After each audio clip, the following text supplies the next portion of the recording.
বন্টন দলিল ছাড়া নামজারি করলে নামজারিটা টিকবে কিনা? বন্টননামা দলিল এবং নামজারি এই বিষয়টি একটু গুরুত্বপূর্ণ বিষয়। বন্টননামা দলিল কখন প্রয়োজন হয়? যখন ওয়ারিশান সম্পত্তির হিস্সা অনুযায়ী তাদের সম্পত্তিগুলো ভাগ করে দেওয়া হয়। এখন এক ফ্যামিলির হয়তো 10 জন সদস্য, এখন 2 জন চাইলো যে আমার জমি আমি খারিজ করে নিয়ে আমি করব,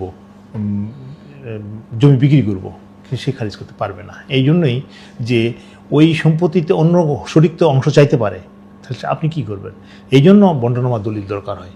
এখন সরকারের যে নিয়ম, যে প্রভিশনটা আছে সেটা হচ্ছে যে হ্যাঁ, আপনার মনে করেন যে 10 ভাই বোনের মালিক বাবা হচ্ছে মৃত হাসিমউদ্দিন।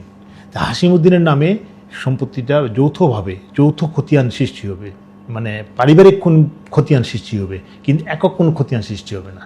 ওই 10 ভাই বোনের হিস্সা অনুযায়ী অংশ দিয়ে ওই 10 ভাই বোনের নামে যৌথভাবে, যদি একজন এখানে আবেদন না করে তাহলে এখানে খতিয়ান সৃষ্টি হবে না।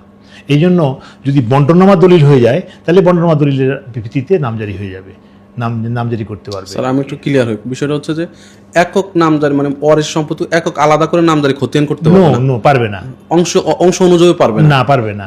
10 ভাই বোন হয়, 10 ভাই বোন এক খতিয়ানে এককভাবে যৌথভাবে আবেদন করতে হবে, এক খতিয়ানের ভিতরে যৌথভাবে আবেদন করতে হবে, তাহলে তারা ওই হিস্সা অনুযায়ী তাদের জিনিসটা বের হয়ে আসবে। যদি কেউ এই নামজারিটা করে নেয় এর ভিতরে, এটা কি বাতিল হবে স্যার? হ্যাঁ, ওইটা কেউ অবজেকশন দিলে বাতিল হয়ে যাবে, কারণ বিধানটাই হচ্ছে যে যৌথ খতিয়ান হবে, পারিবারিক খতিয়ান হবে, একক খতিয়ান হবে না।